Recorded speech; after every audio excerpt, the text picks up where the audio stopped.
There is a wound in the oldest light in the universe, not a metaphorical wound, not a poetic way of describing some minor statistical hiccup that physicists argue about at conferences and then forget. An actual, measurable, confirmed absence in the cosmic microwave background. The light that has been traveling for 13.8 billion years. The afterglow of the moment the universe became transparent. The most ancient signal we will ever detect. And in that signal, in a patch of sky in the southern constellation of Eridanus, there is a region about 10 degrees across, roughly 20 times the diameter of the full moon. That is 70 microkelvin colder than it should be. 70 microkelvin. That is 70 millionths of a degree. If you scaled the cosmic microwave background up to room temperature, what we are talking about is the equivalent of pointing a thermometer at a wall and detecting that one spot is 1,000th of a degree cooler than the rest, among the smallest temperature differences ever measured. And it should not be there. The cosmic microwave background is uniform to 1 part in 100,000. That uniformity is the foundation of modern cosmology. It is the reason we believe the Big Bang happened. It is the reason we trust that the universe expanded from a hot, dense state. It is the reason the Lambda CDM model, the standard model of cosmology, works at all. Every prediction that model makes about the large-scale structure of the universe depends on the CMB being almost perfectly smooth, with tiny fluctuations that match a very specific statistical pattern. And for decades, it did match. 2 independent space missions, NASA's WMAP satellite and the European Space Agency's Planck satellite, mapped the CMB with extraordinary precision. The pattern held. The statistics worked. The model was confirmed over and over and over again. And then there was the cold spot. In 2004, a team at the Instituto de Física de Cantabria in Santander, Spain, led by Patricio Vielva, applied a wavelet filter to the first year of WMAP data. A wavelet filter is a mathematical tool that lets you look at a signal at different scales, kind of like adjusting the zoom on a camera. At a scale of about 4 degrees, something jumped out of the data that should not have been there. A cold patch, not just cold relative to the average, but cold in a way that violated the statistical expectations of the standard model. The probability of finding such a feature in a random realization of Lambda CDM was somewhere between 1 in 50 and 1 in 500, depending on which statistical test you used. Think about what that means. You build a model of the universe. You run 10,000 simulations, and in either 9,980 of them, or in all but 2, you never see anything like this. Then you look at the actual sky, and there it is. The ESA Planck satellite confirmed it in 2013. Different satellite, different instruments, different systematic errors. Same cold spot, same location, same temperature deficit, same statistical anomaly. The Planck science team acknowledged, and this is nearly a direct quote, that the anomaly was definitely not an artifact produced by the behavior of the satellite or the data processing. So it is real. It has been confirmed by 2 independent space missions spanning a decade. It is sitting there right now in the constellation Eridanus, in the oldest light that exists. And here is what should disturb you. In the 21 years since Vielva found it, nobody has been able to explain what made it. Not for lack of trying. Hundreds of papers have been published. Entire survey programs have been designed specifically to investigate this one patch of sky. Some of the largest telescopes on Earth and in space have pointed at it. The explanations that have been proposed range from a statistical accident, which is the polite way of saying we got cosmically unlucky, to a topological defect left over from a phase transition in the first fraction of a second after the Big Bang, to something that no one in mainstream cosmology wants to say out loud, which is that the cold spot might be a scar, a bruise, the gravitational imprint of another universe pressing against ours before the Big Bang. And the physicist who predicted that last explanation, who published it in a peer-reviewed journal, who made 7 testable predictions and got 6 of them right, has been quietly sidelined by the cosmological establishment for the better part of 2 decades. But that comes later, because before you can understand why the multiverse interpretation matters, you need to understand what was supposed to explain the cold spot and why it failed. In 2015, an astronomer in Hawaii found something behind the cold spot that for a brief moment made the whole problem seem solved. He found the largest individual structure ever identified by humanity, a void, a hole in the fabric of the cosmos, 1.8 billion light-years across, an absence so vast that when you do the math on how it should affect light passing through it, the answer you get is, it should make the CMB colder. The problem is that when you finish the math, you realize the void only explains about 1/10 of the cold spot, maybe 1/5 if you are extremely generous with the numbers.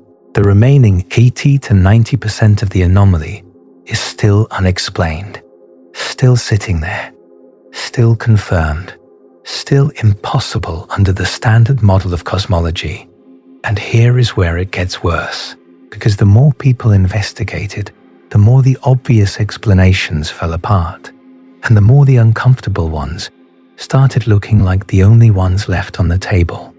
21 years, 2 space missions, hundreds of papers, and the mystery has not narrowed, it has multiplied. So the question is not just what made the cold spot. The question is why, after 2 decades, the people whose job it is to answer that question have either failed, disagreed with each other, or gone silent. And whether the answer they are avoiding is the one that has been staring at them since 2006. The first person to find a physical object behind the cold spot was not the person you would expect. Lawrence Rudnick was not looking for cosmic anomalies.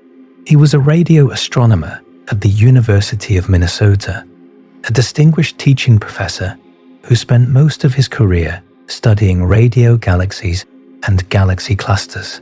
In 2007, he was stuck on a project that was not working. He was frustrated, and so he did what any good scientist does when their primary research hits a wall. He went looking for something else to do. He pulled up the NRAO VLA Sky Survey, a catalogue of radio sources across the sky, and pointed it at the coordinates of the cold spot. What he found was a dip, a 20 to 45% decrease in the number of radio galaxies in the direction of Eridanus. Something was clearing out the galaxies.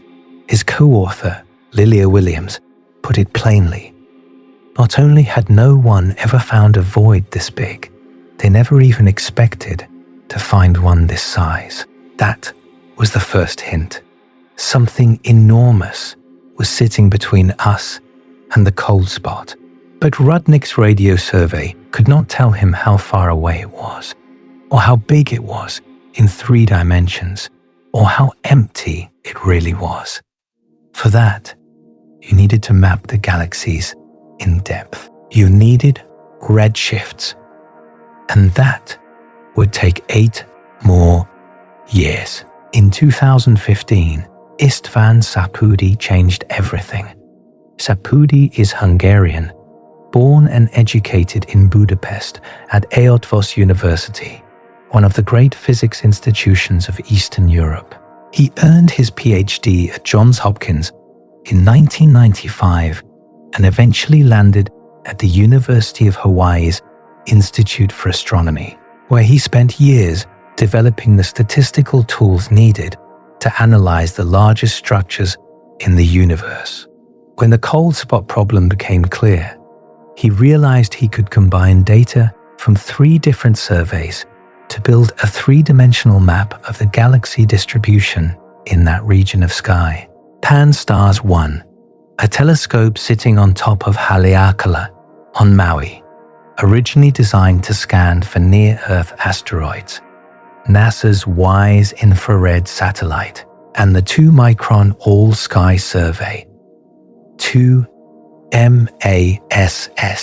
By cross-matching galaxies across all 3 datasets, Szapudi could estimate distances using photometric redshifts, the colors of galaxies as a proxy for how far away they are. What he found was, at the time, the largest individual structure ever identified by humanity, a supervoid centered at a redshift of about 0.22, roughly 3 billion light-years from Earth, a region approximately 1.8 billion light-years across, where the density of matter was about 14% below the cosmic average.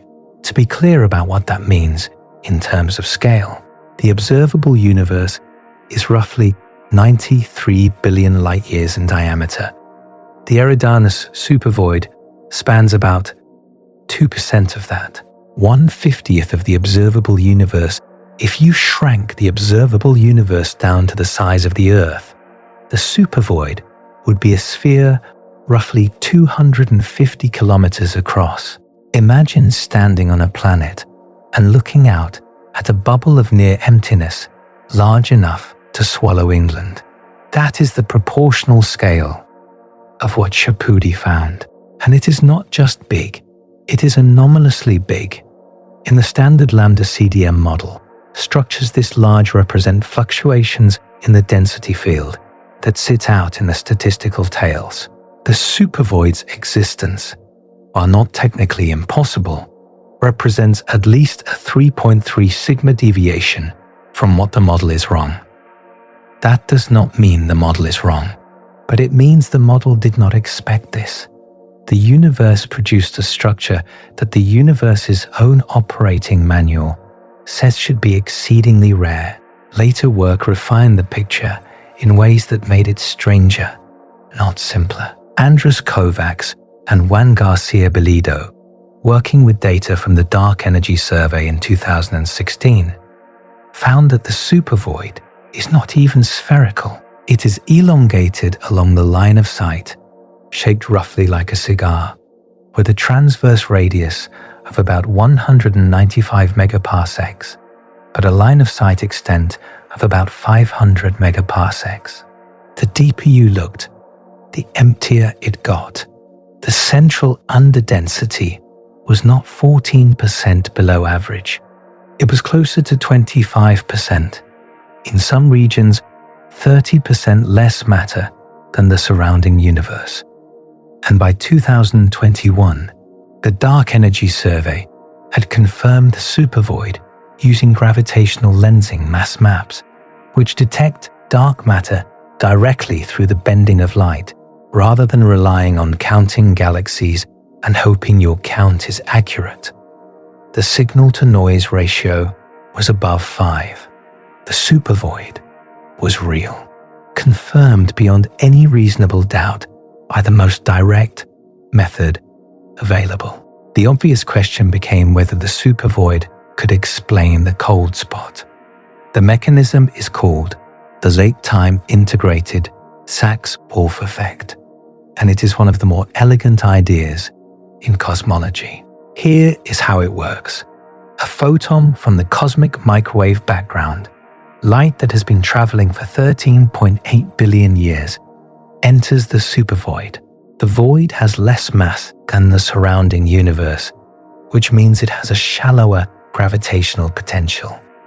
The photon is essentially rolling through a very gentle valley. In a universe without dark energy, that would not matter at all. The photon would lose a little energy going in, descending into the valley, and gain it all back climbing out the other side, because the gravitational landscape would not change during the crossing. But we do not live in a universe without dark energy. Dark energy is accelerating the expansion of space. While the photon is crossing the void, a journey that takes hundreds of millions of years, the void is stretching. The valley is getting shallower. By the time the photon climbs out the other side, the valley is not as deep as it was when the photon entered. The photon cannot recover all the energy it lost. It exits, slightly redshifted, slightly colder. This effect only works because of dark energy. During the matter-dominated era of the universe, gravitational potentials remained constant and there was no net energy change. The ISW effect is, in a real sense, the fingerprint of dark energy acting on the largest structures in the universe. It is one of the few direct observational consequences of dark energy that does not depend on measuring the expansion rate. And because the Eridanus Supervoid is the largest void aligned with the most significant CMB anomaly, it seemed for a moment like the answer was staring everyone in the face. The void makes the light colder. The void is behind the cold spot. Problem solved. Except the math does not work. This is the part that should have been front page news and was not. Multiple independent groups using different methods, different data sets, and different assumptions about the void's geometry have calculated how much temperature deficit the ISW effect from the Eridanus Supervoid can produce. The answers are remarkably consistent, and they are all far too small. Francis and Peacock in 2010 estimated the ISW contribution at about 5% of the cold spot's temperature deficit. Nadather and colleagues in 2014 calculated roughly 20 microkelvin, about 13%. Chapudy's own team, in the same paper that announced the supervoid's discovery, estimated the same number, 20 microkelvin out of a roughly 150 microkelvin central deficit. Kovacs and Garcia Bellido, using their elongated cigar-shaped model in 2016, got a more generous estimate of about 40 microkelvin, maybe 27%. And when Kovacs and his colleagues used the full dark energy survey dataset in 2022, they landed on the same consensus that everyone else had reached. The supervoid explains only about 10 to 20% of the cold spot, the largest void ever found, confirmed by gravitational lensing, perfectly aligned with the most significant anomaly in the cosmic microwave background. And it can account for, at most, 1/5 of the problem. The remaining 80 to 90% of the cold spot's temperature deficit has no physical explanation. Nadather went further. He calculated what kind of void would be needed to fully explain the cold spot through the ISW effect alone. The answer was a void so extreme that it would represent a 5 sigma density fluctuation in Lambda CDM. For context, 5 sigma is the threshold particle physicists use to claim a discovery. It is the probability level beyond which you effectively declare something impossible under your current model. Nadather concluded that A void explanation for the cold spot is, in the language of the paper, always disfavored compared to a random primordial fluctuation. The standard model says a void big enough to do this cannot exist. But here is something that almost nobody talks about, something that makes the whole situation significantly more uncomfortable. Across the rest of the sky, wherever astronomers have found supervoids and measured their ISW imprints on the CMB, those imprints are about 5.2 times stronger than Lambda CDM predicts, plus or minus 1.6. That number comes from stacking analyses, where you overlay the CMB temperature at the locations of many known supervoids and look at the average signal. The signal is there, it is statistically significant, and it is roughly 5 times too strong. Think about what that means.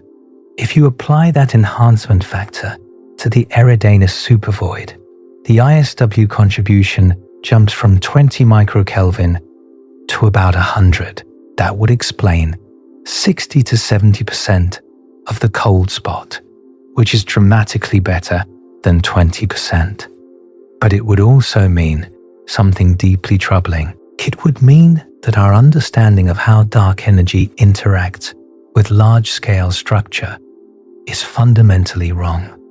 It would mean that either dark energy is doing something we do not understand, or gravity behaves differently on gigaparsec scales, or there is physics operating at the largest distances that we have not accounted for. Kovacs, who has spent more time staring at the observational data on this supervoid than perhaps any other living astronomer, said something about this that deserves to be repeated carefully. If this anomalous ISW enhancement is real, he said, it might mean that we do not understand something very deep about dark energy.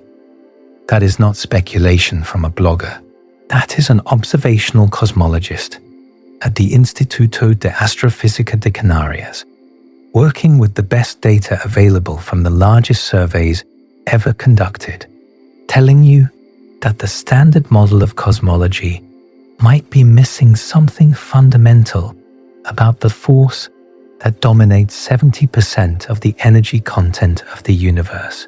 The establishment response to this has been, to put it generously, cautious. The anomalous ISW signals are real.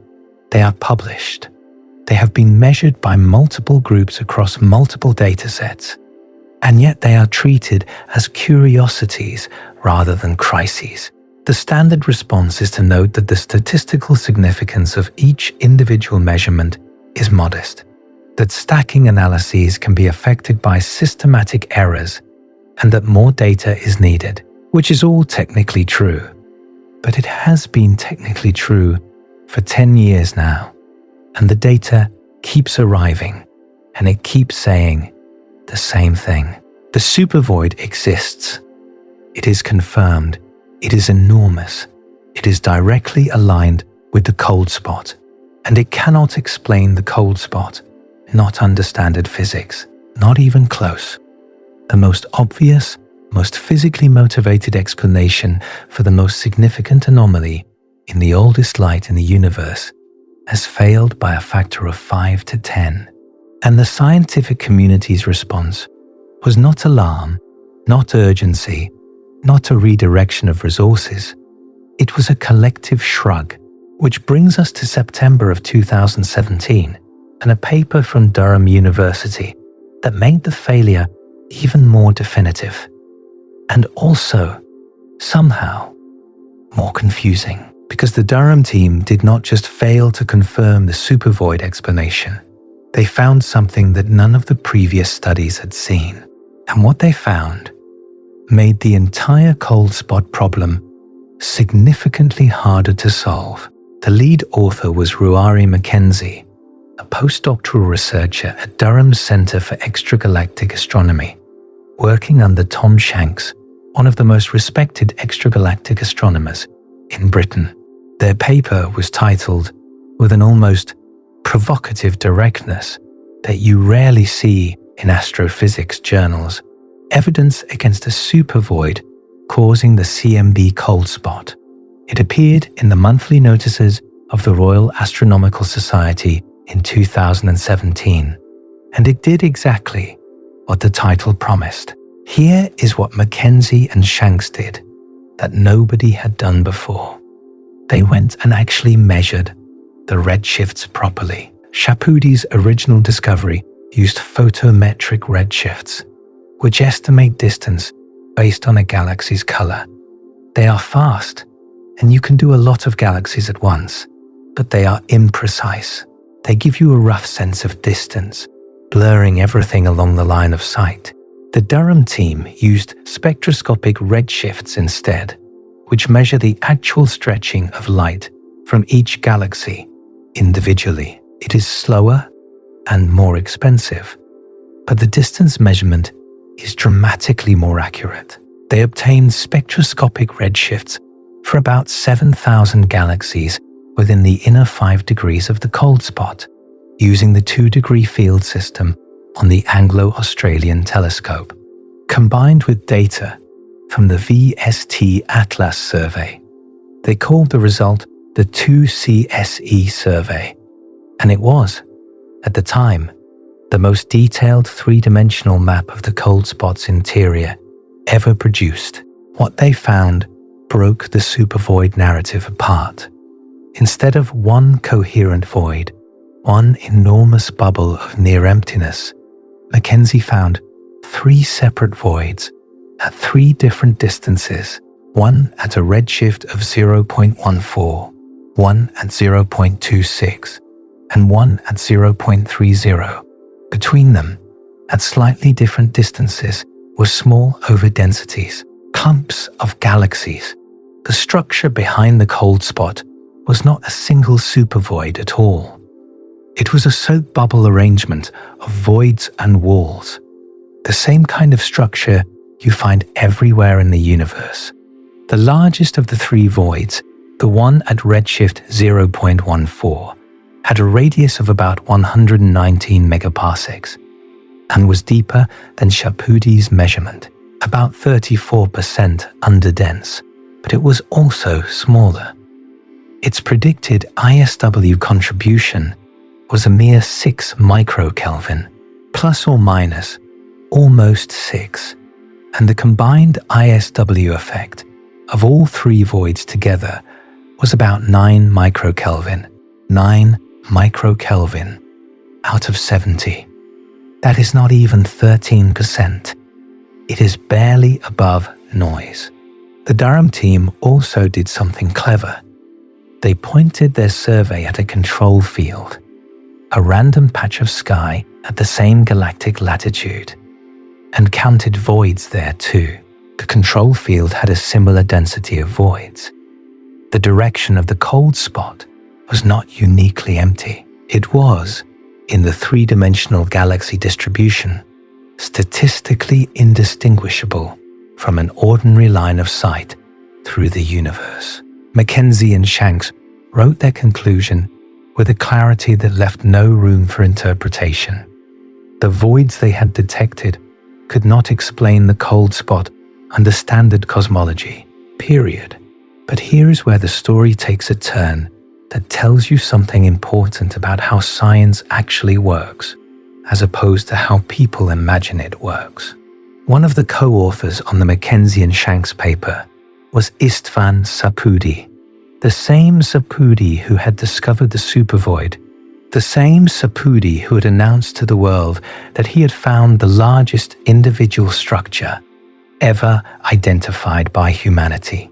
He co-authored a paper whose conclusions directly contradicted his own earlier work, and he disagreed with those conclusions. Sapudi interpreted the 3 smaller voids not as evidence against the supervoid, but as substructure within it. In his view, the individual voids were regions of deeper emptiness inside a larger, more diffuse underdensity that still represented a genuine supervoid. He argued that the alignment between all three voids and the cold spot was too improbable to be coincidental. When reporters asked him about the Durham findings, he said something that captures the entire state of the debate better than any other quote from any other scientist. If he had to bet on the cause of the cold spot, he said he would still bet on the supervoid. Think about what that means for the scientific process. Two scientists co-authored the same paper, analyzed the same data, and reach opposite conclusions. One says the data proves the supervoid cannot explain the cold spot. The other says the data shows substructure within the supervoid that is still consistent with the supervoid explanation. This is not a failure of peer review. This is not bad science. This is what it looks like when the data genuinely does not resolve the question, when the measurements are precise enough to rule out some interpretations, but not all of them. When the universe hands you an answer that is simultaneously clear and ambiguous. Now, you might think this is where the story stalls. Two camps, dueling interpretations, more data needed. The usual slow grind of scientific progress. But the data did not cooperate with that narrative. Because in 2023, a team led by Samuel Owusu, working with data from the Planck satellite, delivered what may be the most decisive blow yet to the supervoid hypothesis. They used CMB lensing, a technique that does not look at temperature at all, but instead looks at how the gravitational field between us and the last scattering surface has distorted the pattern of the CMB. If a large void exists somewhere between us and the CMB, it should leave a specific signature in the lensing pattern, a kind of gravitational fingerprint. Owusu and his colleagues searched for that fingerprint, not just at the distance of Shapudi's supervoid, but at every distance between us and the surface of last scattering, which is the technical term for the distance at which the CMB was released. About 46 billion light-years away, they found nothing. The lensing data was inconsistent with a void explanation for the cold spot at any distance. The Bayes factor, which is a statistical measure of how strongly the evidence favors one hypothesis over another, flipped from weakly favoring the void hypothesis to actively disfavoring it, with odds of about 1 to 13. In some tests, 1 to 20. The void hypothesis was not just unsupported, the evidence was pointing against it. This is worth pausing on, because it means something specific. The supervoid itself is real. The DES gravitational lensing confirms that. There is genuinely less matter in that direction of the sky. But the supervoid does not explain the cold spot. The temperature deficit in the CMB is not caused by the ISW effect of the void. The cold spot's origin is not between us and the CMB. It is in the CMB itself. Whatever made that cold patch, it happened at the very beginning. Not 3 billion light-years away, 13.8 billion years ago. At the moment the universe's first light was released, something had already gone wrong. And there is a misconception that needs to be corrected here, because you will see it everywhere in popular science coverage, and it is wrong. People say the cold spot might just be a measurement error. It is not. WMAP found it with one set of instruments. Planck confirmed it with completely different instruments, different orbit, different systematic errors, different data processing pipeline. 2 independent space missions, designed and built by different space agencies on different continents, both saw the same feature at the same location with the same temperature profile. The cold spot is as real as any measurement in cosmology. The question is not whether it exists, it is what made it. And as of 2023, the only physical mechanism anyone had proposed that could connect a real object in the sky to the cold spot had been effectively ruled out. What is left? One option is that it is just a statistical fluke. Mackenzie estimated the probability at about 1 in 50. You run the simulation of the universe enough times, and every now and then you get a cold patch that big in the CMB just by random chance. 1 in 50 is not that unlikely. It is the probability of drawing a specific card from a deck on the first try. Uncomfortable, but not impossible. Many cosmologists default to this explanation because it is the most conservative. It requires no new physics. It requires no exotic mechanisms. It just requires that we got unlucky. But 1 in 50 is the probability using one specific statistical test.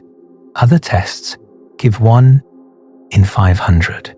And if you also include the fact that the cold spot has a specific profile, a cold center surrounded by a hot ring, which is particularly unusual in Lambda CDM statistics, and that it sits in the southern galactic hemisphere alongside several other anomalies that are individually marginal but collectively suggestive, the fluke explanation starts to feel less like the conservative option and more like the option people choose because they do not want to deal with the alternatives. The second option is a cosmic texture. In 2007, the same year Rudnick found his radio galaxy dip, Marcos Cruz and Neil Turok at Cambridge proposed that the cold spot could be the imprint of a topological defect, a three-dimensional knot of energy formed during a phase transition in the early universe. When these knots collapse, they create strong gravitational fields that affect passing CMB photons. Cruz and Turok showed that the amplitude and scale of the cold spot were consistent with a texture at a redshift of about 6,000, with a symmetry-breaking energy scale around 10 to the 16th gigaelectron volts, which is gut-scale physics, the energy regime where the fundamental forces are thought to unify. The predicted number of texture spots larger than 5 degrees in the observable sky is about 1, which is exactly how many we see. The texture hypothesis is scientifically respectable. It invokes well-understood physics of spontaneous symmetry breaking. It makes a quantitative prediction that matches the observation. But it has one critical problem. There is no independent evidence for it. Nobody has found a second texture. The Dark Energy Survey looked at redshift 1 and found no corroborating signal. The theory works, but it has exactly one data point in its favor. And one data point in cosmology is almost indistinguishable from a coincidence, which leaves the explanation that mainstream cosmology has spent 20 years trying not to talk about. The one that was published 2 years after the cold spot was discovered, that made 7 testable predictions. That was peer-reviewed and printed in the Physical Review D, and that has been treated by the establishment with a silence that, the more you learn about the evidence, starts to look less like scientific caution and more like institutional avoidance. In late 2006, a theoretical physicist from Albania who had escaped one of the most repressive regimes on Earth, who had become the first Albanian to win a Fulbright scholarship in the natural sciences, who had earned her PhD in Wisconsin and held postdocs in Pisa and Syracuse before joining the faculty at the University of North Carolina at Chapel Hill. In the very same year, the cold spot was discovered, published a pair of papers that would become the most provocative interpretation of the anomaly. Her name was Laura Mersini-Houghton. And what she proposed was that the cold spot was not a flaw in the universe. It was a wound inflicted by another one. To understand Mersini-Houghton's argument, you need to understand the landscape problem. And to be clear, the landscape problem is not a fringe idea. It is one of the central open questions in theoretical physics. String theory, the leading candidate for a theory of quantum gravity, does not predict a single universe. It predicts something on the order of 10 to the 500th different possible vacuum solutions.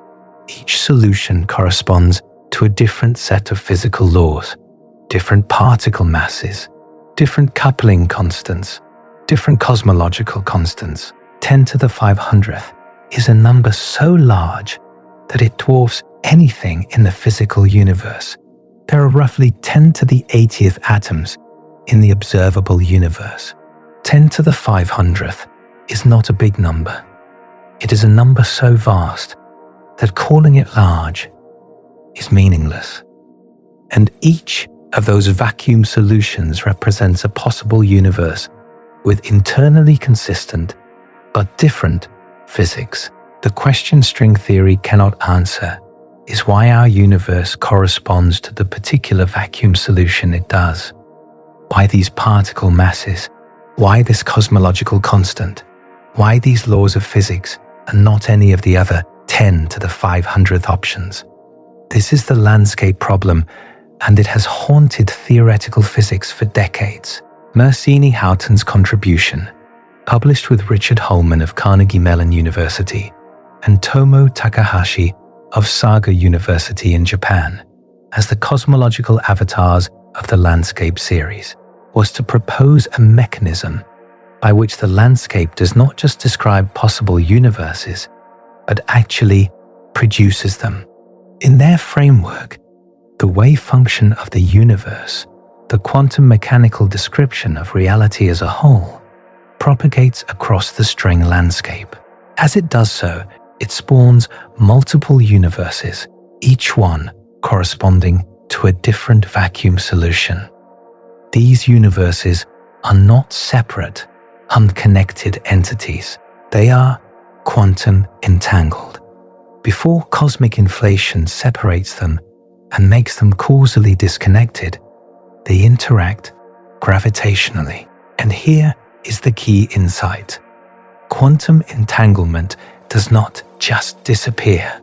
The unitarity principle of quantum mechanics, one of the deepest and most well-tested principles in all of physics, says that quantum information is never lost. If our universe was entangled with another universe before inflation, that entanglement should leave observable traces, not in the quantum mechanical sense of spooky action at a distance, in the cosmological sense of gravitational imprints on the CMB.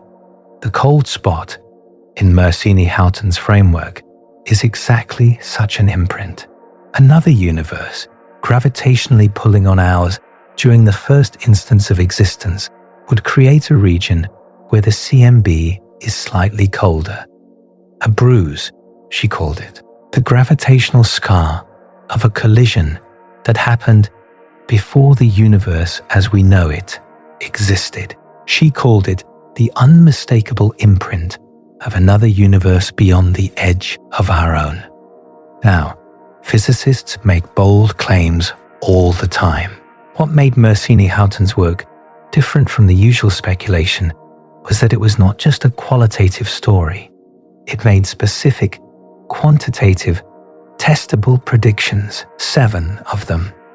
First, her model predicted a giant void or cold spot in the southern hemisphere of the CMB. This was published before the supervoid was discovered, before the detailed follow-up analyses of the cold spot were complete.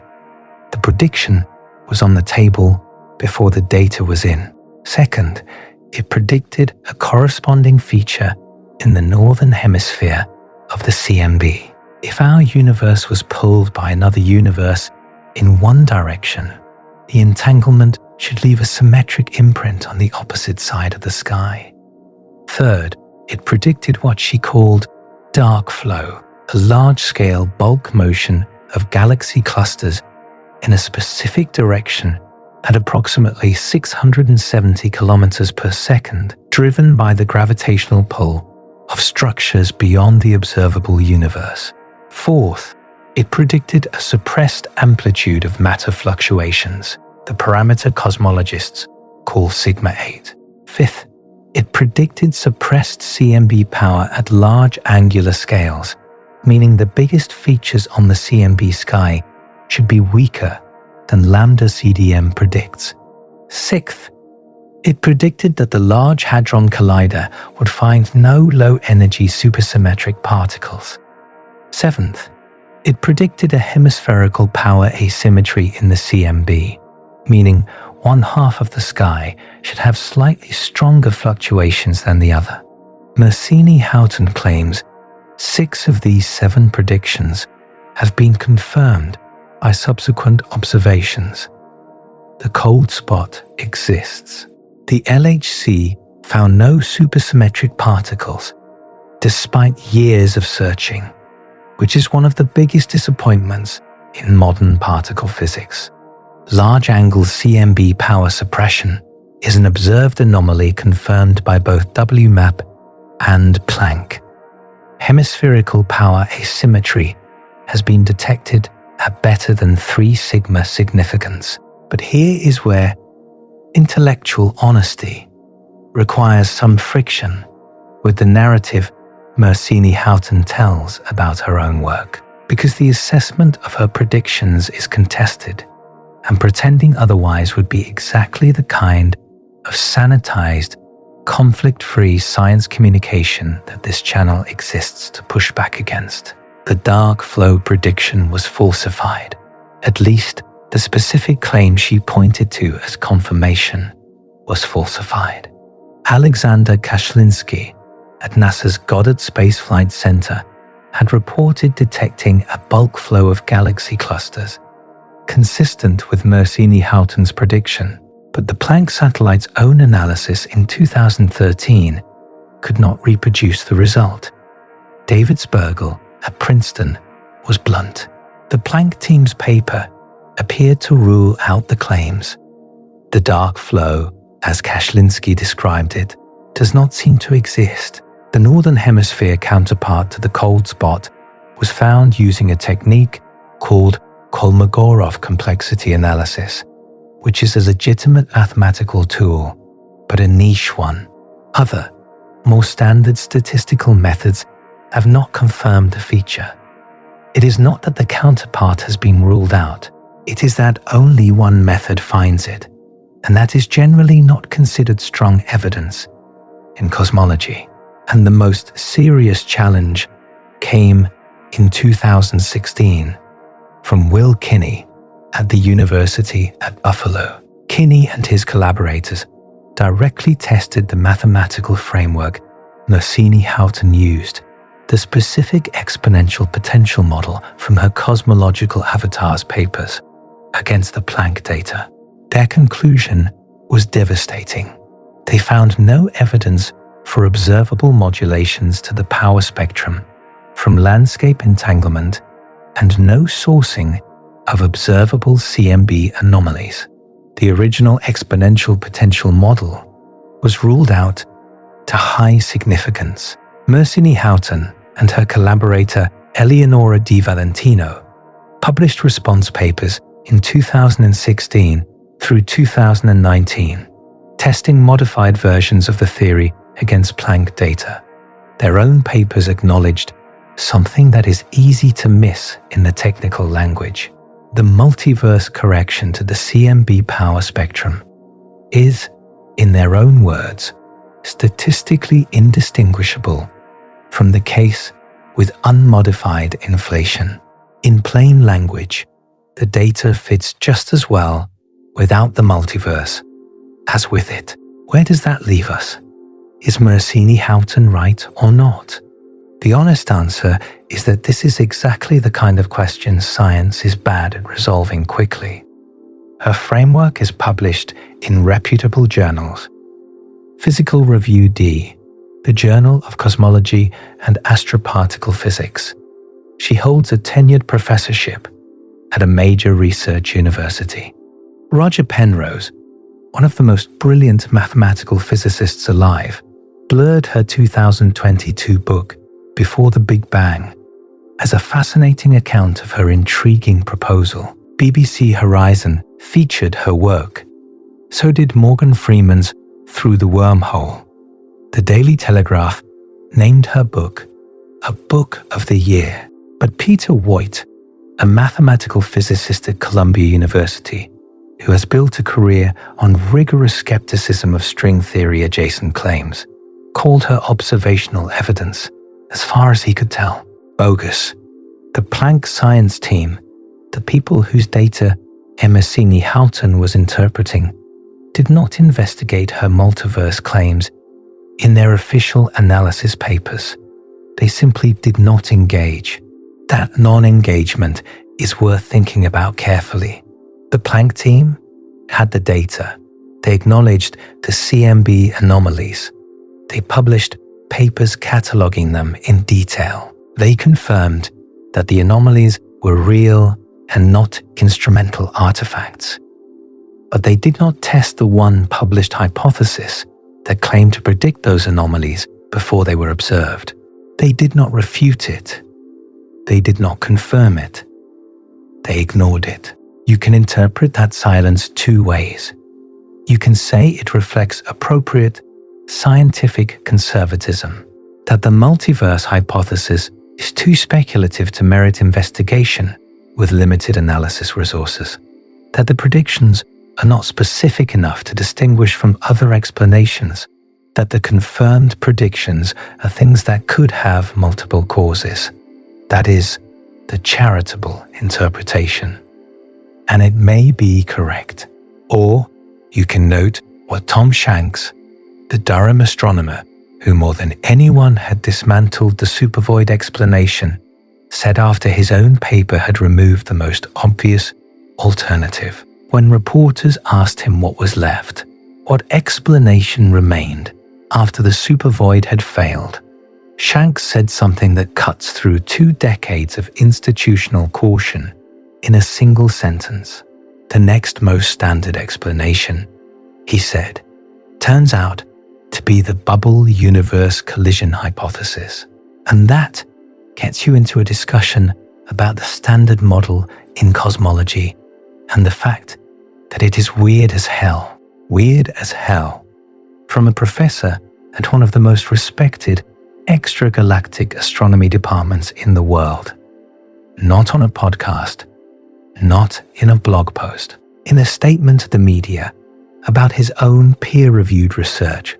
And the reason Shanks said that, the reason the multiverse interpretation keeps coming back despite every attempt to dismiss it, is not because physicists secretly believe in the multiverse.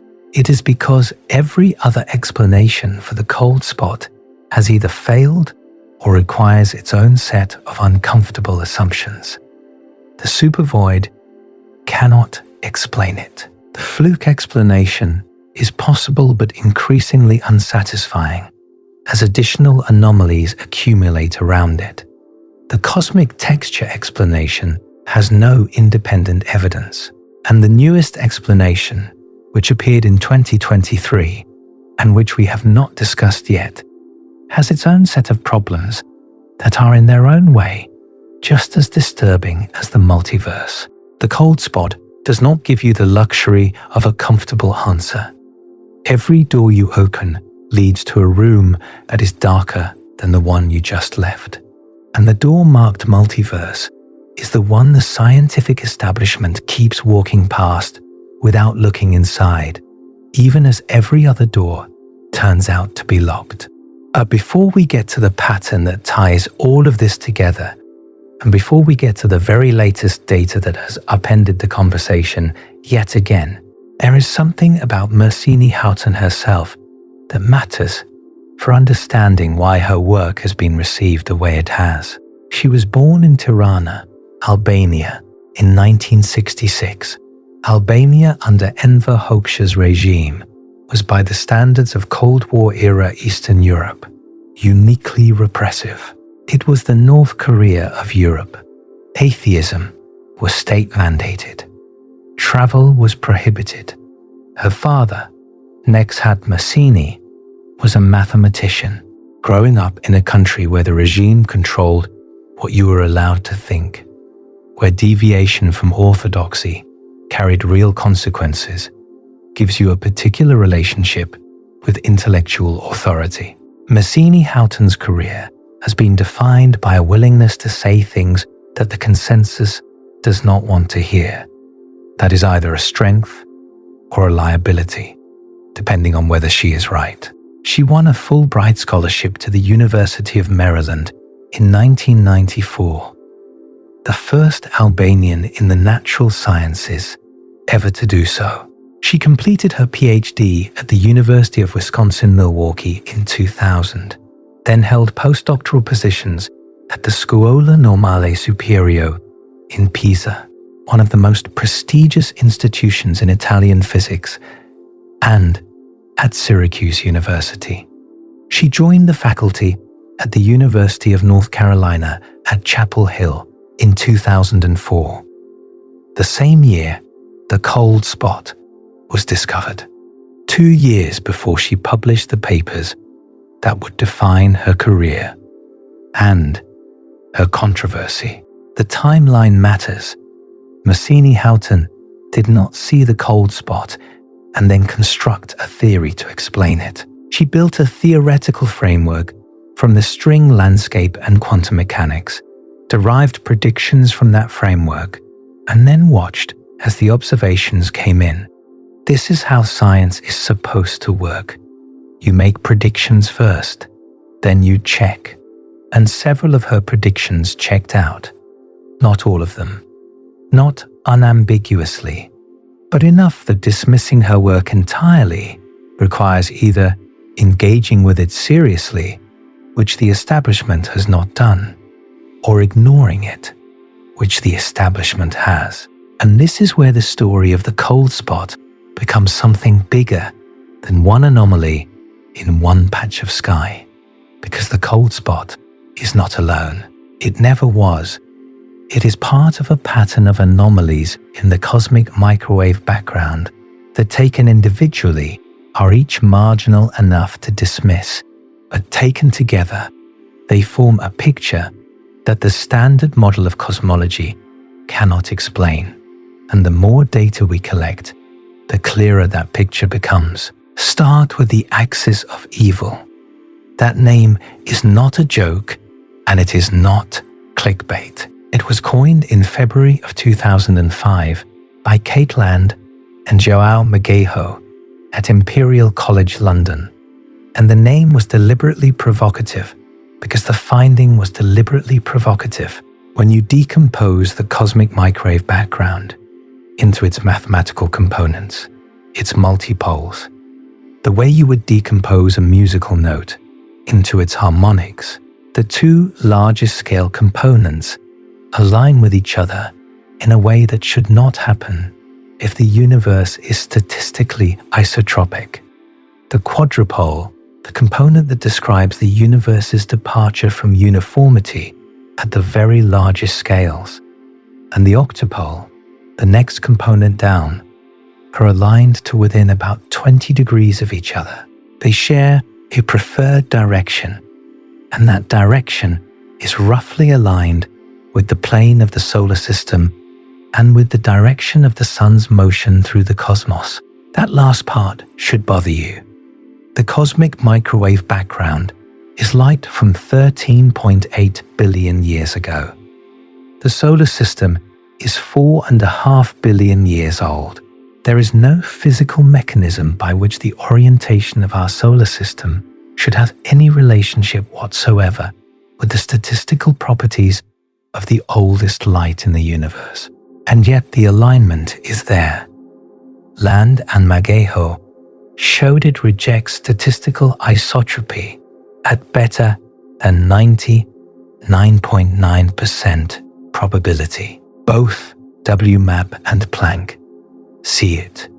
Two different satellites, 2 different instruments, 2 different systematic error profiles, same alignment. Then there is the hemispherical power asymmetry. One half of the CMB sky, when you draw a specific dividing plane, shows slightly stronger temperature fluctuations than the other half. The difference is small, about 7%, but it has been detected at better than 3 sigma significance in both WMAP and Planck data. Lambda CDM says the universe should look the same in every direction. The CMB power should be the same in the northern galactic hemisphere as in the southern. It is not. Then there is the suppressed large-angle power. The CMB has less fluctuation at the very largest scales than Lambda CDM predicts. The quadrupole amplitude, the L equals 2 moment, is lower than expected. The 2-point correlation function at angles greater than about 60 degrees is essentially 0, when the model says it should not be. This suppression has been known since WMAP, confirmed by Planck, and has no explanation within the standard model. Then there are the parity anomalies. The CMB shows a preference for odd parity modes over even parity modes at large scales, which is another statistical property that the standard model says should not have a preferred value. Each of these anomalies, taken on its own, sits at the 2 to 3 sigma level. Individually, any one of them is dismissible. A 2 sigma result has about a 5% chance of occurring by random chance. In a dataset as complex as the CMB, with thousands of statistical tests you could run, finding a few 2 sigma anomalies is expected. This is the look elsewhere effect, and it is the standard defense against making too much of marginal results. But here is the problem with that defense. In 2016, 4 cosmologists published a comprehensive review that changed how the anomalies should be understood. Dominic Schwartz, Craig Copey, Dragan Huterer, and Glenn Starkman, all respected CMB researchers, published a paper in Classical and Quantum Gravity titled CMB Anomalies after Planck. They went through every known large-angle anomaly and catalogued its significance. But they did something more important than that. They showed that some pairs of these anomalies are demonstrably uncorrelated.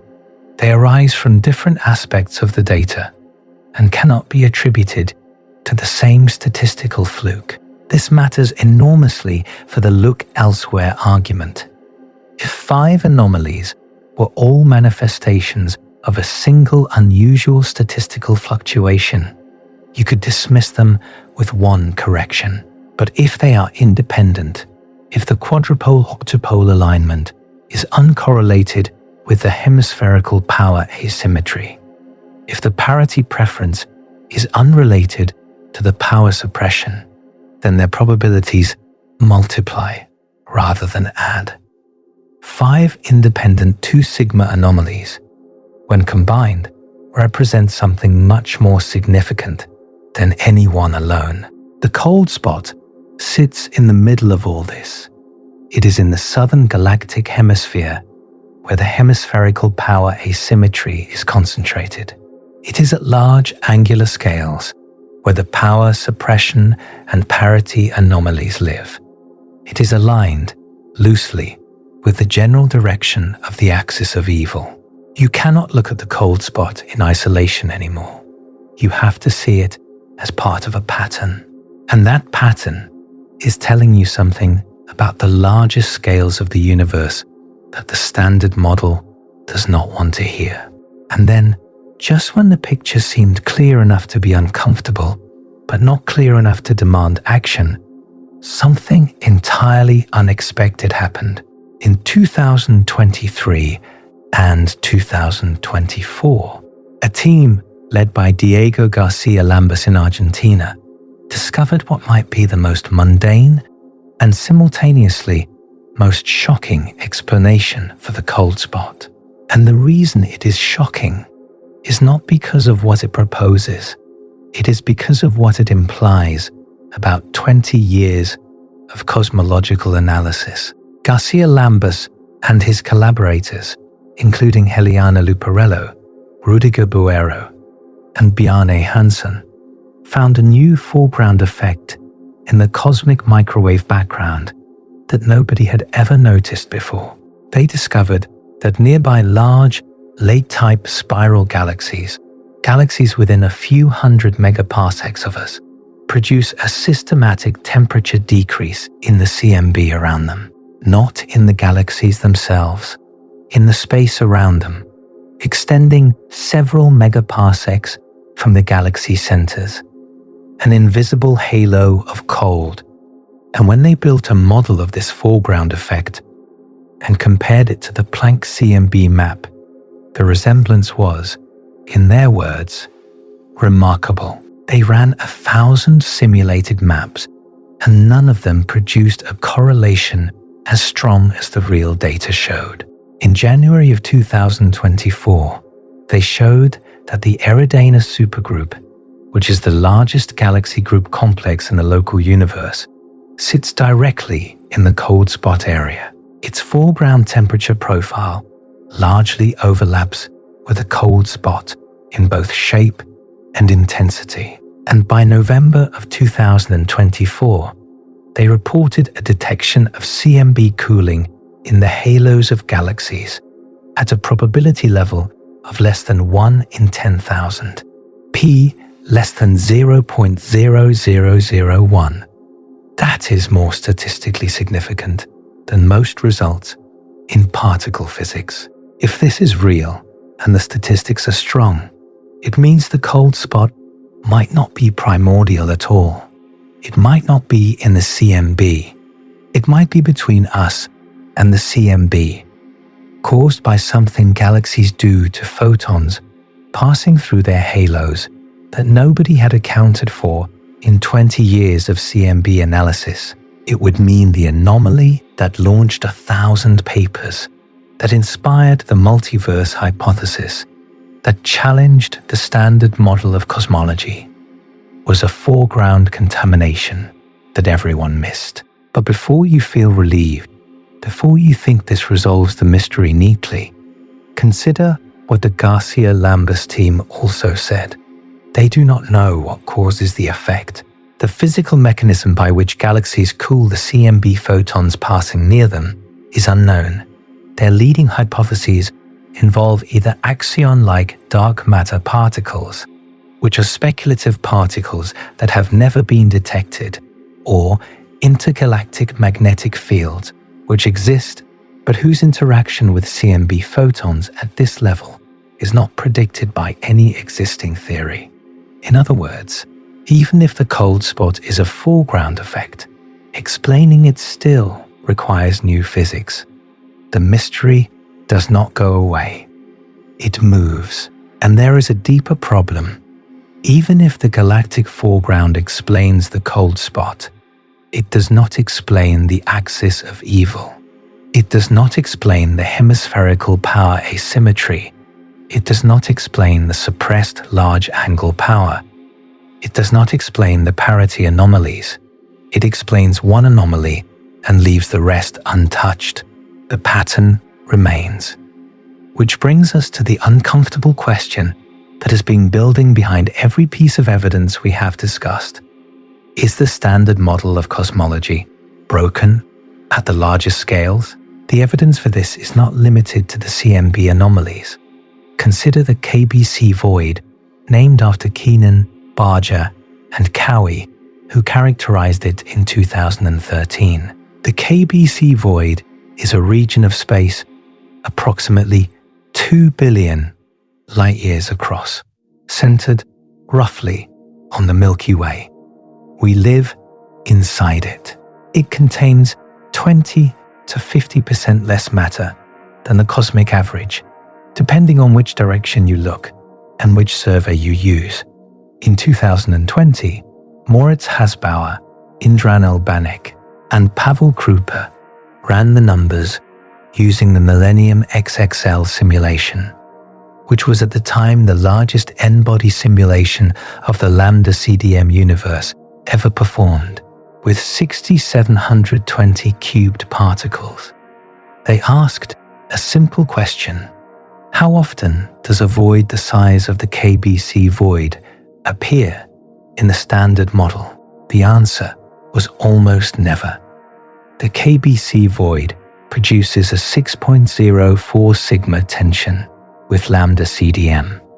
That is beyond the 5 sigma discovery threshold. When Hasselbauer and colleagues combined the void tension with the Hubble tension, the well-known discrepancy between two different methods of measuring the expansion rate of the universe, they calculated a combined tension of 7.09 sigma. Their conclusion was blunt. Lambda CDM is ruled out at 7 sigma confidence on gigaparsec scales. Banik, who is now at the University of St. Andrews, put it even more plainly in interviews. Such a large and deep void cannot arise in the standard model of cosmology, at least as it currently stands. 7 sigma. To put that in perspective, the Higgs boson was discovered at 5 sigma. Gravitational waves were detected at 5.1 sigma. 7 sigma is the kind of statistical confidence that in any other context would be considered definitive. And yet the paper received almost no mainstream attention. There were no press conferences, no headlines, no urgent reallocations of telescope time. The standard model was challenged at 7 sigma, and the field responded with, essentially, more data needed. There is a sociological dimension to this that cannot be ignored if you want to understand why the cold spot has remained unexplained for 20 years. In 2009, Martin Lopez Corredera published a study analyzing the cosmological literature from 1996 to 2008. What he found was that the statistical agreement between published cosmological results was, in his words, too good to be true. The results were more consistent with each other than the stated uncertainties allowed. This is a known pattern in science called publication bias. Results that confirm the standard model get published. Results that challenge it face higher barriers to publication, receive more skeptical reviews, and are more likely to be filed away as anomalies rather than treated as evidence. Lopez Corredera wrote that alternative models were not rejected because they were not potentially competitive, but because they had great difficulties in advancing their research against the mainstream. That sentence describes the cold spot saga with uncomfortable precision. The supervoid explanation was pursued aggressively because it was conventional. The fluke explanation is favored because it requires no new physics. The cosmic texture explanation is respected because it uses established theoretical frameworks. But the multiverse explanation, despite having more confirmed predictions than any of the others, has been treated as speculation by a field that cannot explain the observation it predicts. Meanwhile, the Planck team, the people with the best data, acknowledged the anomalies in their official papers. They confirmed every single one. They stated explicitly that they were not instrumental artifacts. And then, having confirmed them, they did not investigate the one theoretical framework that claimed to predict them. The data is sitting there.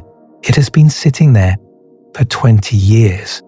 The people who should be investigating it are either unable to explain it, unwilling to confront what it implies, or choosing to wait for more data while the existing data screams at them from every direction. And this is not conspiracy. This is not suppression. This is the way normal science works when the implications of the data are too uncomfortable to absorb. The anomalies are real, but any one of them could be a fluke. The supervoid exists, but it cannot explain the cold spot. The multiverse hypothesis predicts several of the observations, but its specific mathematical model has been constrained. The galactic foreground effect is statistically strong, but its mechanism is unknown. Every answer is partial. Every explanation raises more questions than it resolves.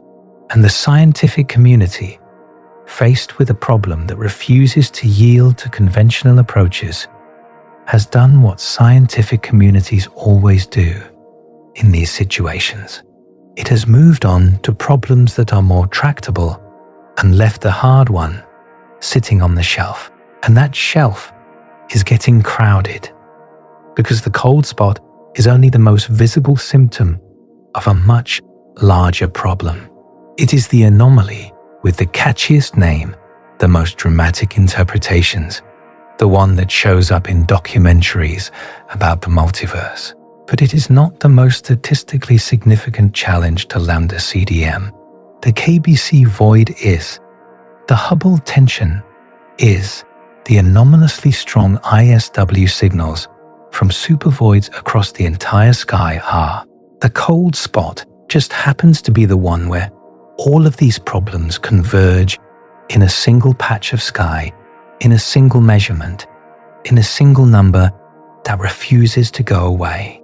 And the new missions that are coming online right now, as you are hearing this, were supposed to resolve the ambiguity. The ESA Euclid mission, launched in July of 2023 and now operational, is mapping the geometry and large-scale structure of the universe out to a redshift of about 2. It will produce the most detailed 3-dimensional map of matter distribution ever created. And that map will tell us whether the Eridanus Supervoid is a single coherent structure or a chance alignment of smaller voids, whether supervoids across the sky really do produce anomalously strong ISW signals, and whether the density statistics of the universe match Lambda CDM predictions at the largest scales. The Vera C. Rubin Observatory's legacy survey of space and time will go even deeper, and the Simons Observatory, which began full operations in 2025, is targeting the polarization of the cosmic microwave background with a sensitivity that could detect the specific polarization signatures predicted by both the cosmic texture hypothesis and the bubble collision hypothesis. If the cold spot is a cosmic texture, the polarization should show a specific pattern around it that differs from a primordial Gaussian fluctuation. If it is a bubble collision from the multiverse, the polarization pattern should be different still, with a characteristic ring structure. If it is a foreground effect from the Eridanus supergroup, the polarization should be unaffected, because foreground contamination changes the temperature but not the polarization of the CMB in the same way. These tests are not speculative. The instruments exist. The observations are being planned. Within a few years, we will have data that can distinguish between these explanations. But here is the thing that none of these missions can change. Even if one of them identifies the cause of the cold spot, the 20 years it took to get there will still be 20 years during which the most significant anomaly in the oldest light in the universe sat there, confirmed and unexplained, while the scientific establishment treated it as a curiosity rather than a crisis. 20 years during which every explanation either failed or required new physics that nobody wanted to confront. 20 years during which a theoretical physicist from Albania published predictions that came true and was rewarded with silence. And the cold spot itself does not care about the sociology of science It does not care about publication bias or institutional caution or career incentives. It is 70 microkelvin colder than the rest of the cosmic microwave background. It has been that cold since the universe was 380,000 years old. It will remain that cold long after everyone currently arguing about it is gone. Whatever made it before any of us existed, before the Earth existed, before most of the stars in the Milky Way existed. The mark was there first. We are the ones who arrived late. And what we found, when we finally had instruments sensitive enough to see it, was something that the universe we thought we understood could not have produced. Take stock of where we actually are. Because it is easy, in the middle of a story like this, to lose track of what has been established and what remains open. And the gap between those two categories is where the real discomfort lives. What has been established, beyond any reasonable dispute, is the following. The cold spot exists. It was detected by WMAP in 2004, confirmed by Planck in 2013, and has survived every test of instrumental artifact, systematic error, and data processing bias that two independent space agencies could throw at it. Its temperature depression is approximately 70 microkelvin at its core, with sunspots reaching as deep as 350 microkelvin. Its angular size is about 10 degrees. Its statistical significance against a pure Lambda CDM Gaussian sky is between 2 and 3 sigma, depending on the method, which translates to a probability of between 1 in 50 and 1 in 500 of occurring by chance. The Eridanus Supervoid behind it is also real, confirmed by photometric surveys, spectroscopic surveys, and gravitational lensing mass maps, a region approximately 1.8 billion light-years across that is 20 to 30% less dense than its surroundings. The supervoid's integrated Sachs-Wolf contribution to the cold spot is approximately 10 to 20% of the observed temperature deficit. The remaining 80 to 90% is unexplained. That is not a list of claims. That is a list of measurements, published, peer-reviewed, independently replicated measurements. And the measurement that matters most is the one that never gets the emphasis it deserves. 80 to 90% unexplained. Not 80 to 90% speculated about. Not 80 to 90% theorized upon. Unexplained. No published model under standard Lambda CDM physics accounts for the full temperature deficit of the cold spot. Now consider how unusual that situation is. Cosmology is not a field that typically has unexplained observations sitting around for 20 years. When the cosmic microwave background was discovered accidentally by Penzias and Wilson in 1965, the theoretical explanation, the Big Bang model, already existed. When the accelerating expansion of the universe was discovered by the Supernova Cosmology Project and the High Z Supernova Search Team in 1998, the theoretical framework of dark energy was incorporated into Lambda CDM within years. When gravitational waves were detected by LIGO in 2015, general relativity had predicted them a century earlier. Cosmology moves fast when it wants to. It has the tools, the talent, and the funding to resolve anomalies quickly. The cold spot has resisted that process for over 2 decades, not because the observations are ambiguous. They are not. Not because the instruments are inadequate.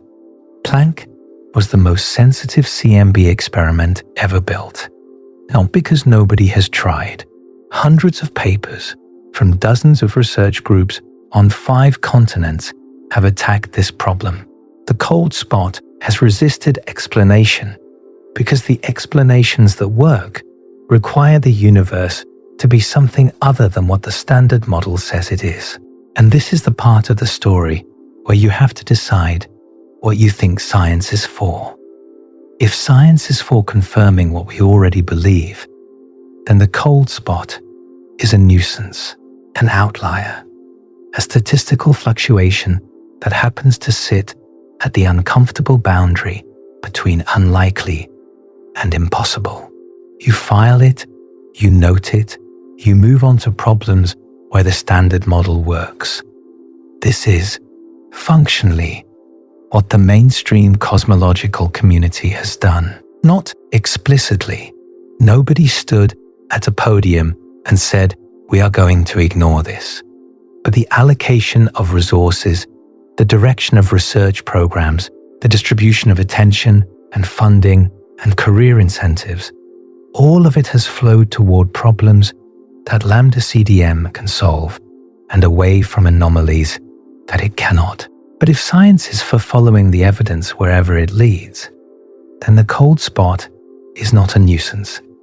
It is a signal, and the signal has been flashing for 21 years, while the people who should be reading it have been looking the other way.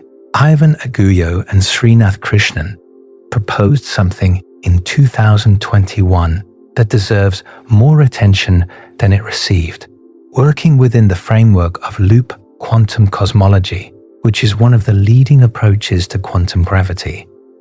They showed that if the universe underwent a quantum bounce before inflation, if the Big Bang was not the beginning, but a transition from a prior contracting phase, then the initial quantum state of the universe would carry specific statistical signatures. Those signatures would show up at the largest angular scales of the CMB, and the specific signatures they predicted suppressed large angle power, hemispherical asymmetry, parity preference, anomalous alignments, matched the observed anomalies. Not one of them, all of them. Loop quantum cosmology is not a fringe theory. It is the cosmological application of loop quantum gravity, which is, alongside string theory, one of the two main approaches to unifying general relativity with quantum mechanics. The basic idea is that space itself is quantized. It is not continuous. At the smallest scales, space has a granular structure, like the pixels on a screen, and that granularity has a consequence that changes everything about the beginning of the universe. In classical general relativity, if you run the expansion of the universe backward, you eventually reach a singularity, a point of infinite density and infinite curvature, where the equations break down and physics stops making predictions. That is the Big Bang singularity. It is the beginning of time as far as general relativity is concerned. But in loop quantum cosmology, the singularity does not happen. The granularity of space creates a repulsive quantum force that becomes dominant at extremely high densities.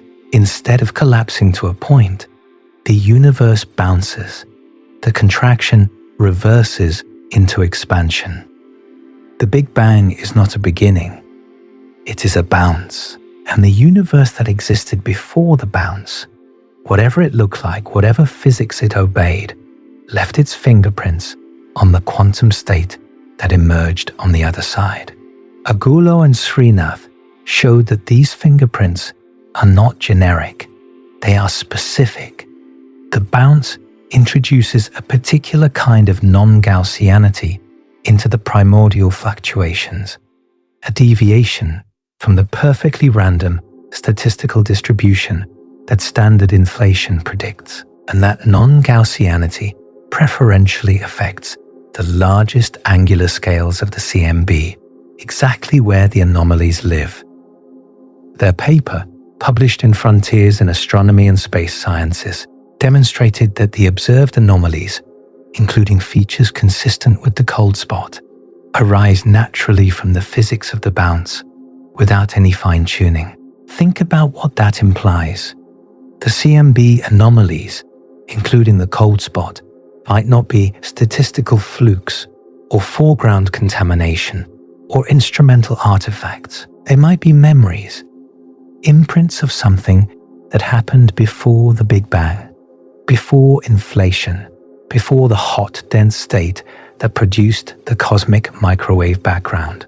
The universe, in this framework, is not a system that began from nothing 13.8 billion years ago. It is a system that has a history that predates its own observable beginning. And the CMB, the oldest light we can see, carries scars from that prehistory. The loop quantum cosmology explanation and the Mersini-Houghton multiverse explanation are different theories with different mathematical structures. They make different predictions about the details. They invoke different physics, but they share something profound and deeply unsettling. They both say the same thing about the cold spot. Whatever made it did not happen inside the observable history of the universe. It happened before or beyond, or in a domain of reality that our standard model does not describe. The standard model starts at the Big Bang and works forward. The cold spot is telling you that starting there is not far enough back. And both of them say something even more unsettling about the universe itself. They say it remembers. That word is not scientific. Physicists would not use it. They would say the initial conditions carry imprints, or that pre-inflationary physics leaves signatures in the power spectrum, or that quantum entanglement with other vacuum states modifies the CMB statistics. But all of those phrases, stripped of their technical armor, are describing the same thing. The universe, the physical system we inhabit, is carrying information from before its own beginning. The cold spot is not just a temperature anomaly. It is a record, a mark that survived inflation, survived the formation of the first atoms, survived the release of the CMB photons 380,000 years after the Big Bang, survived the formation of the first stars, survived the assembly of the first galaxies, survived 13.8 billion years of cosmic expansion and cooling and structure formation, and is still sitting there in the microwave sky, legible, measurable, unexplained, waiting in the constellation Eridanus, like a scar that refuses to fade. Think about the chain of survival that implies. For the cold spot to carry information from before the Big Bang, that information had to pass through inflation, which is a period of exponentially accelerating expansion that is supposed to erase all pre-existing structure. Inflation is, in the standard picture, a cosmic reset button. It takes whatever messy initial conditions existed and smooths them into the nearly uniform state that we observe. The fact that anything survived that erasure, that any signal from the pre-inflationary universe punched through and left a visible mark in the CMB, means either inflation was not as thorough as we thought, or the signal was strong enough to survive it. Either way, you are looking at something that should not be there. Something that the standard picture of inflation says should have been wiped clean. And yet there it is, 70 microkelvin, 10 degrees across, confirmed by 2 space missions over a decade, unexplained for 21 years. Consider what that means for you. Not for cosmology, not for the standard model, for you, specifically, as a person living inside this universe. Every atom in your body was forged in a star that formed in a universe whose large-scale properties were set by the conditions encoded in the cosmic microwave background. The fluctuations in the CMB are the seeds of everything. The tiny overdensities in that primordial light became the gravitational wells that attracted dark matter, which attracted hydrogen, which collapsed into the first stars, which fused heavier elements, which exploded and scattered those elements into space, which reformed into new stars with planetary systems, one of which produced you. The CMB is not an abstraction. It is your origin story, written in microwave light, readable to anyone with a sensitive enough antenna.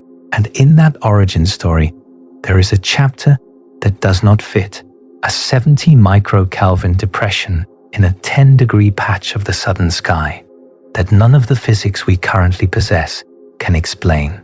If the cold spot is a scar from another universe, then the conditions that led to your existence were shaped, in part, by the gravitational pull of a reality you can never access. Your origin story includes a character from outside the story. If the cold spot is a memory from before the Big Bang, then the bounce that produced your universe carried information from a prior existence into the initial conditions that eventually became you. Your origin story has a prequel that nobody told you about. And if the cold spot is evidence that the standard model breaks down at the largest scales, then the framework we use to understand why anything exists at all, including you, is incomplete in ways we have not even begun to map. None of these options leave the universe you thought you lived in intact. If Mersini-Houghton is right, that mark is the gravitational fingerprint of another universe, not a universe in some abstract mathematical sense, not a universe as a thought experiment or a philosophical curiosity, a physical system governed by its own laws, filled with its own matter and energy, possibly its own structures, possibly its own complexity, that exists right now, separated from ours by a boundary that no signal can cross. String theory's landscape of 10 to the 500th vacuum solutions does not produce hypothetical universes. In Mersini-Houghton's framework, and in the frameworks of many other landscape cosmologists, those solutions are realized. The other vacua are not possibilities that did not happen. They are places that exist. And one of them, at the very beginning of everything, brushed against ours, its gravitational pull, acting across whatever boundary separates vacuum solutions, deformed the primordial density field of our universe in a specific region. That deformation survived inflation. It survived recombination. It imprinted itself on the cosmic microwave background as a region that is 70 microkelvin colder than the surrounding sky. And we have been staring at it for 20 years without fully grasping what we are looking at. A bruise on the skin of reality left by something we cannot see, cannot reach, and cannot communicate with, but whose existence we can infer from a tiny depression in the temperature of light that is older than everything we have ever known. The boundary between our universe and whatever left this mark is not a wall. It is not a surface. It is a transition in the value of quantum fields, a change in the vacuum state that makes the physics on the other side fundamentally different from ours. The particles there, if particles is even the right word, would not be the particles we know. The forces would not be our forces. The very meaning of space and time might be different. And yet, before inflation separated us forever, gravity, which in general relativity is not a force at all, but a curvature in the fabric of space-time, reached across that transition and pulled. And the mark it left is still here, still legible, still unexplained. If Agullo and Srinath are right, the mark is something different, but no less disturbing. It is a memory from before time, evidence that the Big Bang was not a beginning, but a transition, that something existed before the universe we can see, and that the physics of that prior existence left scars in our sky that are still legible today. The universe did not start clean. It started wounded, and the wounds have not healed. And if Garcia Lambus is right, if the cold spot is a foreground effect caused by galaxies doing something to CMB photons that we did not know they could do, then the standard model of the CMB, the foundation of everything we claim to know about the early universe, has been contaminated by an effect we missed for 2 decades, which means every other conclusion we drew from the CMB, every measurement of cosmological parameters, every test of inflation, every claim about the age and composition and geometry of the universe needs to be re-examined in light of a foreground that nobody accounted for.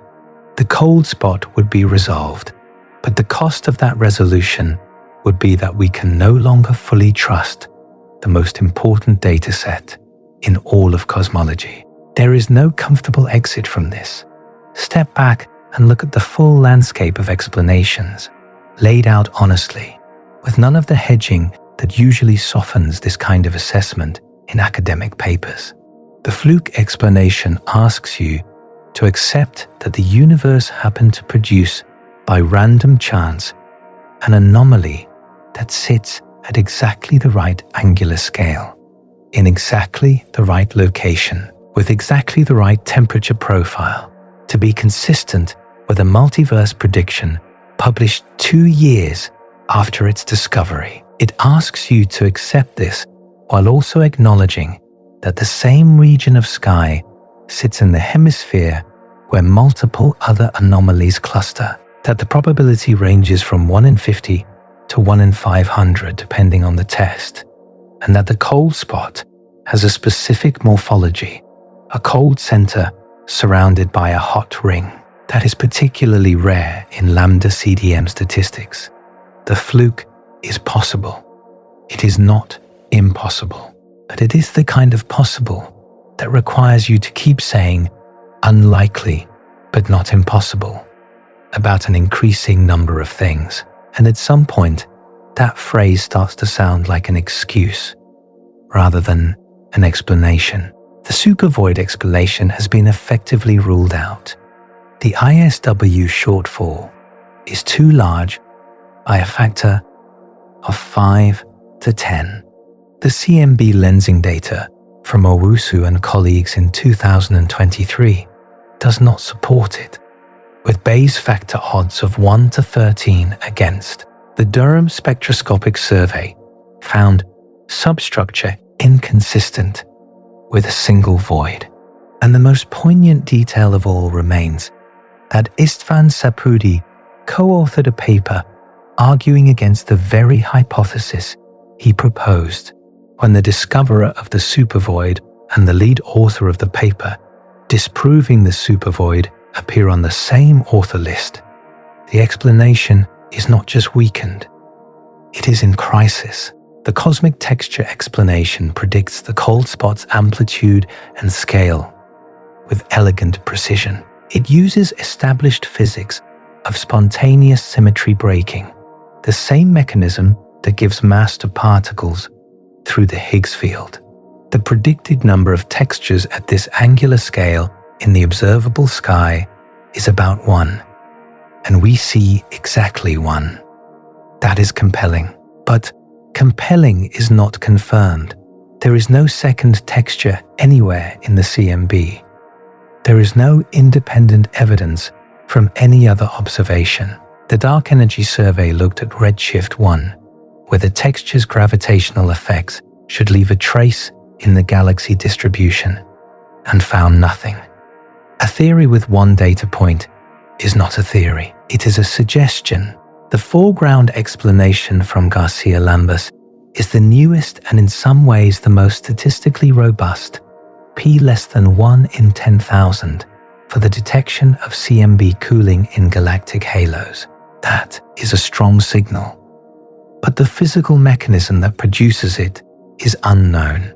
The team's own hypotheses invoke either axion-like dark matter particles, which are hypothetical particles that have never been detected in any experiment, or intergalactic magnetic fields at strengths and configurations that no existing theory predicts. And even if this foreground perfectly explains the cold spot, it does absolutely nothing for the axis of evil, the hemispherical asymmetry, the power suppression, or any of the other large-angle anomalies. It would solve one problem and leave a dozen others untouched. Worse, it would call into question 20 years of CMB analysis that assumed this foreground did not exist, potentially contaminating the very measurements on which the standard model's triumphs are based. And the multiverse explanation has confirmed predictions, a published mathematical framework, and the attention of some of the finest minds in theoretical physics. But its specific exponential potential model has been constrained by Kinney's analysis to the point where the multiverse correction is statistically indistinguishable from standard inflation. Its most dramatic prediction, dark flow, was falsified by Planck, and the scientific establishment has responded to it with a silence that, depending on your perspective, is either responsible conservatism or institutional cowardice. Each explanation either fails or leads somewhere uncomfortable. And the one thread that runs through all of them, the one constant across 21 years of investigation, is that the standard model of cosmology cannot produce the cold spot.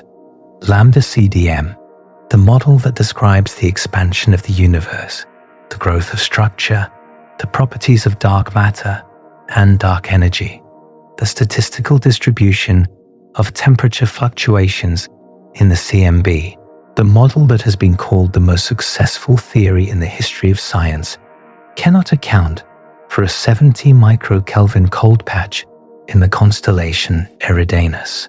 And it is not just the cold spot, it is the axis of evil at better than 99.9% rejection of isotropy. It is the hemispherical power asymmetry at 3 sigma. It is the suppressed large angle power. It is the parity anomaly. It is the KBC void at 6 sigma tension. It is the Hubble tension. It is the ISW enhancement from supervoids running 5 times too strong. Each one is a crack, and they are all at the largest scales. They are all in the regime where the universe is supposed to be simplest, most predictable, most amenable to the standard model's equations.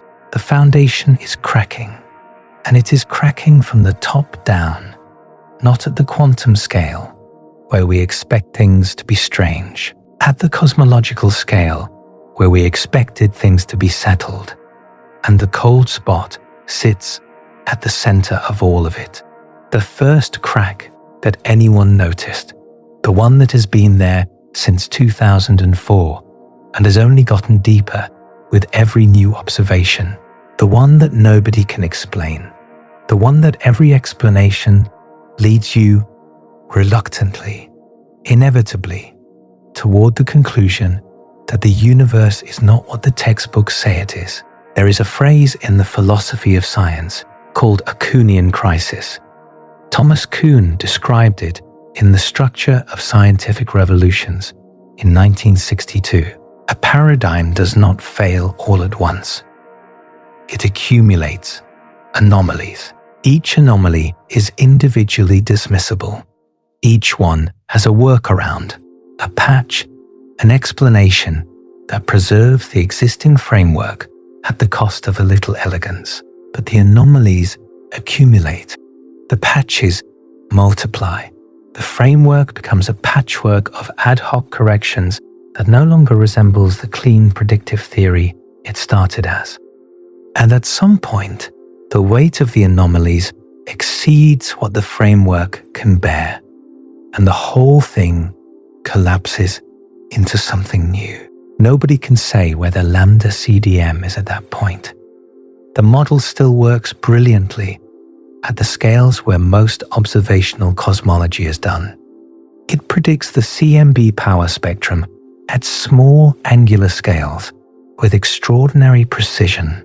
It matches the observed distribution of galaxies across most of the sky. It explains the abundance of light elements, the ages of the oldest stars, the expansion history of the universe as measured by type Ia supernovae. At those scales, Lambda CDM is one of the most successful scientific models ever constructed. But at the largest scales, the scales where the cold spot lives, the model is accumulating anomalies faster than it can absorb them. And the anomalies are not random.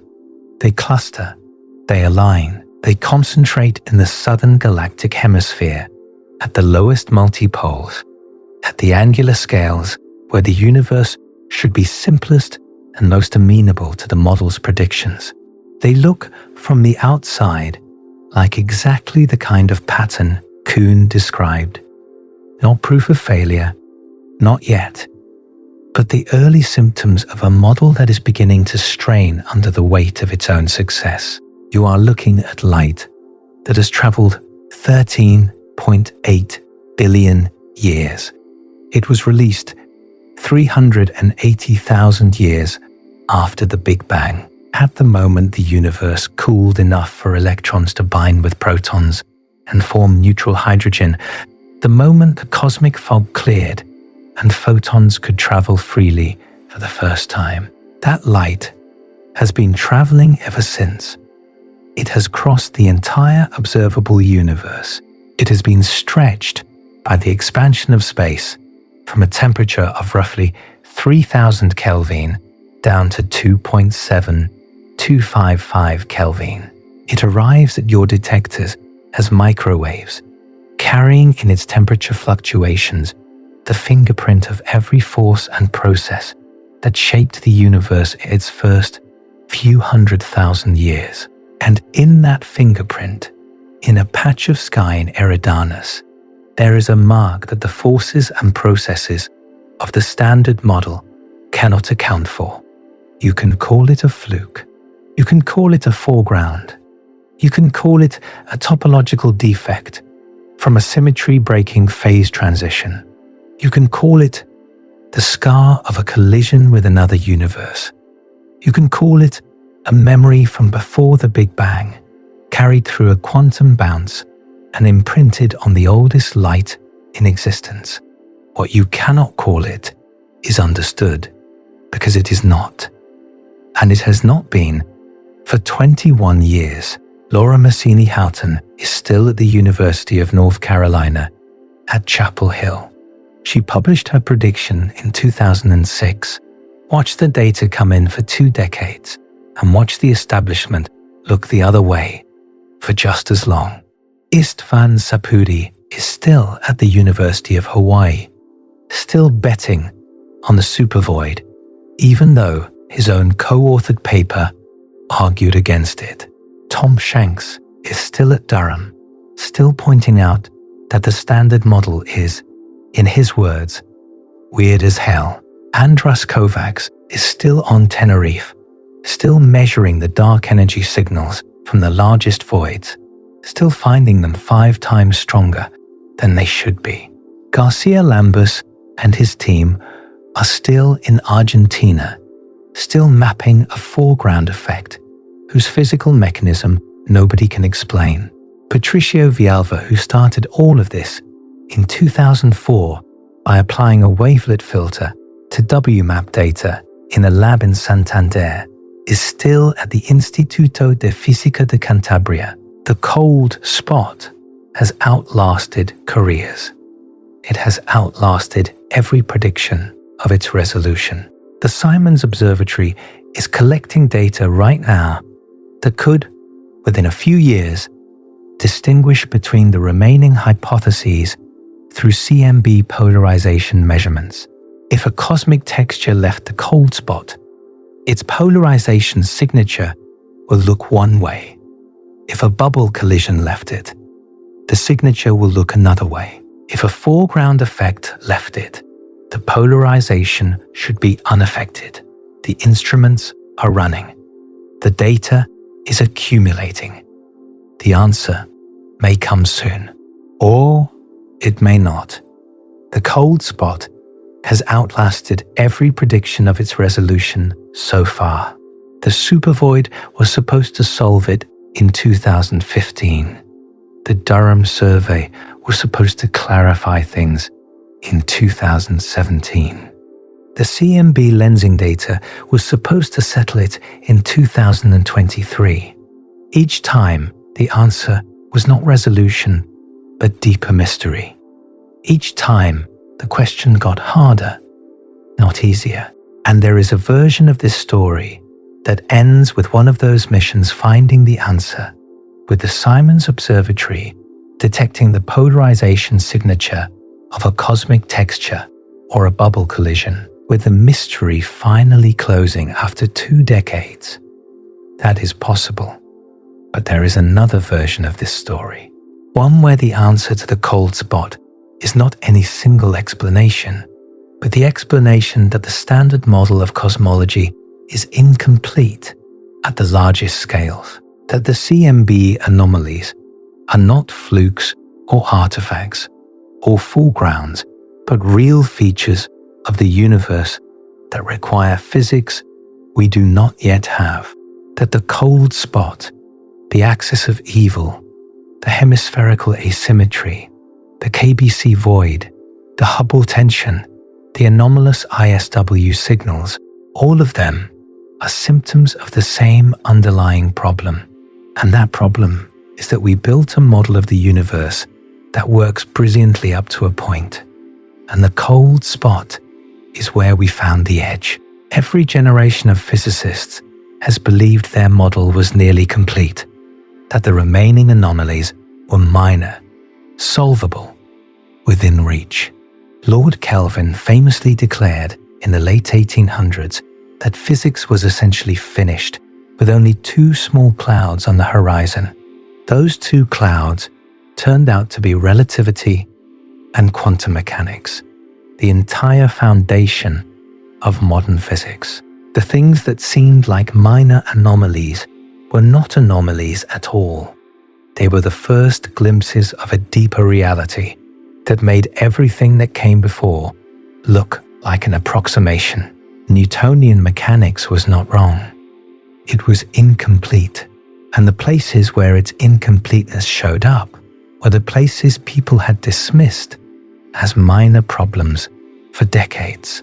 The cold spot is a cloud on the horizon. It may dissipate. It may turn out to be something mundane, a foreground effect, a statistical fluke, something that makes cosmologists shrug and say, well, that was interesting.